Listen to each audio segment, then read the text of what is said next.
Amigos, Alex da Oficina Alex CK, fazer um vídeo para vocês aqui, ó, desse Peugeot 207, um Peugeot Escape desse carro aqui. Vou falar sobre o que vai ser trocado, o que vai ser feito e um alerta para vocês, tá? Ficar de olho no óleo, no nível de óleo do motor. Esse carro aqui, ele parou para fazer a troca da caixa de direção, como se vê ali, eu tenho um vazamento de óleo de direção bem ali na caixa de direção, mas o pior, o dono desse carro, ele foi trocado também aqui bateria. O dono desse carro, ele reclamou de um barulho no motor.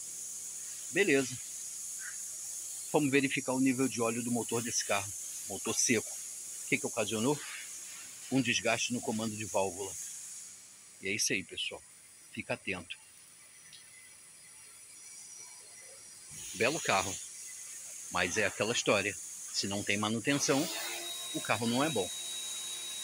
Na verdade, não é o carro que não é bom, né? Desculpa aí a expressão.